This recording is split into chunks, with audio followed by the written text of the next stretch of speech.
అమీర్పూర్ 7వ వార్డులో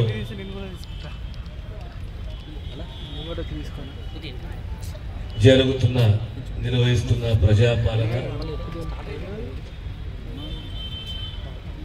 ఈ ప్రజాపాలన అనేది ప్రభుత్వం ప్రజల ముందుకు రావాలి. ప్రజల యొక్క ఇబ్బందులు, ప్రత్యేకంగా సంక్షేమానికి సంబంధించిన ఇబ్బందులు, అర్హత ఉండి కూడా మాకు సంక్షేమం అందుతలేదు, ఏదో ఒక వెలితి ఉన్నది ప్రజలకు ప్రభుత్వం మధ్యలో, ఆ వెలితిని తొలగించాలి, ప్రభుత్వమే నేరుగా ప్రజల ముందుకు రావాలి. ఈ ప్రజాపాలననే ముఖ్య ఉద్దేశము. ఈ దరఖాస్తులు తయారు చేసి ప్రజలకు ఇచ్చి మీకైతే అవసరాలు ఉన్నాయో ఆ అవసరాలను టిక్కు పెట్టండి, రాయండి, మీకు మేము రసీదు ఇస్తాము, అప్లికేషన్ తీసుకుంటాము. ఆ తర్వాత ఈ అప్లికేషన్ అన్ని కూడా క్షుణ్ణంగా ఏమే ఎలా మీరు తెలంగాణ మహిళలు ఏ ప్రాంతం నుంచి ఏ ప్రాంతం పోవాలన్న రాష్ట్రంలో ఆర్టీసీ బస్సులలో మహిళలకు ఉచిత ప్రయాణం. ఇది అద్భుతమైన ఆలోచన ఈరోజు ఆచరణకు తీసుకొచ్చింది ఈ ప్రభుత్వం. ఆరోగ్యం అంటే ప్రతి ఒక్కరికి బాధ, ఒక అభద్రత, ఒక రక్షణ కావాలనే ఆలోచన మనకు. ముఖ్యంగా సమాజంలో ప్రభుత్వం అనేది 2 అంశాల మీద బాధ్యత తీసుకోవాలి. ఒకటి విద్య, ఒకటి వైద్యం. ఈరోజు 10 లక్షల రూపాయల వరకు ఆరోగ్యశ్రీని పెంచింది ఈ ప్రభుత్వం.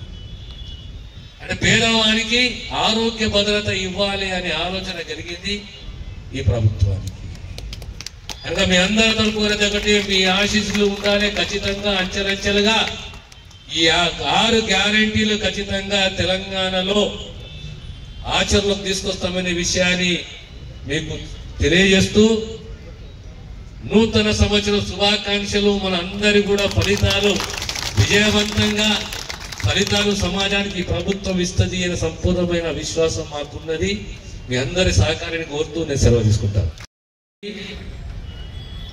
ఆ గ్యారెంటీలో ముఖ్యంగా మహాలక్ష్మి కానీ, 500 రూపాయలకే గ్యాస్ సిలిండరే కానీ, చేయుత పెన్షన్లే కానీ, రైతు భరోసానే కానీ, పేద వాళ్లకు ఇళ్ల స్థలాలు, ఇల్లు మంజూరు చేయాలనే ఒక తపన గతంలో కాంగ్రెస్ ఏ రకంగా ఇందిరమ్మ పేరు మీద ఇందిరమ్మ రాజ్యం అని చెప్పి ప్రతి గ్రామంలో ఇళ్ల స్థలాలే కానీ ఇళ్ళే కానీ మంజూరు చేసింది. అదే రీతిలో, అదే పద్ధతిలో మళ్ళీ కాంగ్రెస్ ప్రభుత్వము మంజూరు చేయాలనే తపనతోటి, ఆలోచనతోటి ఈ గ్యారంటీలలో సమకూర్చి మీకు అప్లికేషన్ ఇచ్చి, మీరు అప్లికేషన్ కంప్లీట్గా దాన్ని నింపిన తర్వాత రాబోయే కాలంలో ఒక్కొక్క గ్యారంటీని అమలు చేసే బాధ్యత ఈ ప్రభుత్వానికి. మనమందరం ఒక్కటి అర్థం చేసుకోవాలి, ఏంటి అంటే వ్యవస్థ అనేది శాశ్వతం, ప్రభుత్వం అనేది శాశ్వతము. వ్యక్తులు మారుతూ ఉంటారు కానీ ప్రభుత్వం అనేది శాశ్వతము.